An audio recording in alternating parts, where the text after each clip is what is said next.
Halo Tribuners, salam jumpa di Tribun Ambon hari ini. Kami akan hadirkan informasi terupdate dari kota Ambon dan sekitarnya.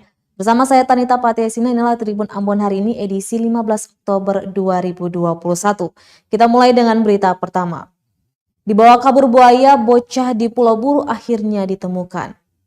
3 hari pencarian bocah yang diterkam buaya di Sungai Kaki Air, Kecamatan Teluk Kayeli, Kabupaten Buru akhirnya ditemukan tidak bernyawa.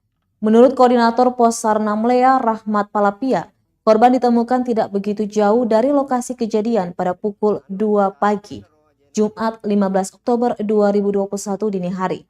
Lanjutnya, meski diterkam buaya, kondisi korban masih utuh. Hanya terdapat sejumlah luka gigitan serta bekas cakar buaya.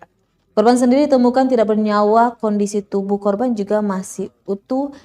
Di lokasi penemuan di Kali Wayapo kurang lebih 400 meter dari lokasi hilang. Dia mengatakan korban ditemukan sendiri oleh ayahnya saat mencari bersama warga. Paur Humas Polres Pulau Buru Aibda MIS Jamaluddin saat dikonfirmasi menjelaskan korban diangkat oleh sang ayah pada pukul 2:30 waktu Indonesia Timur. Diberitakan korban dibawa kabur buaya saat mandi di Sungai Kaki Air, Kecamatan Teluk Kayeli, Kabupaten Buru, Maluku, Selasa 13 Oktober 2021 lalu.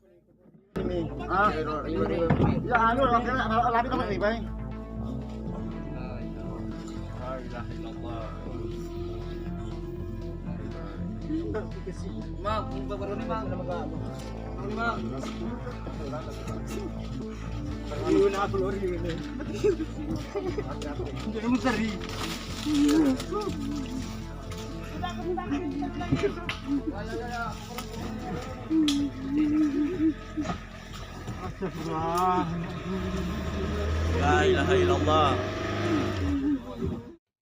Razia miras di 2 pelabuhan, polisi Ambon sita puluhan liter sopi. Dalam waktu sehari, Polresta Pulau Ambon dan Pulau Lease mengamankan 4 orang warga berikut puluhan liter minuman keras tradisional jenis sopi. Keempatnya yakni JT berlaku sebagai penjual miras dan 3 orang buruh bagasi HN 32 tahun, F 34 tahun dan berinisial I 32 tahun. Mereka diamankan saat Polsek KPYS dan Polresta Ambon menggelar razia di kawasan Pelabuhan Slamet Riyadi, Kota Ambon dan Pelabuhan Tulehu, Maluku Tengah, Jumat 15 Oktober 2021 pagi. Menurut Paur Subag Humas Polresta Ambon Ibda Izak Liatemia, peredaran minuman keras di wilayah hukum Polresta Ambon terbilang cukup signifikan. Lanjut dijelaskan, satu penjual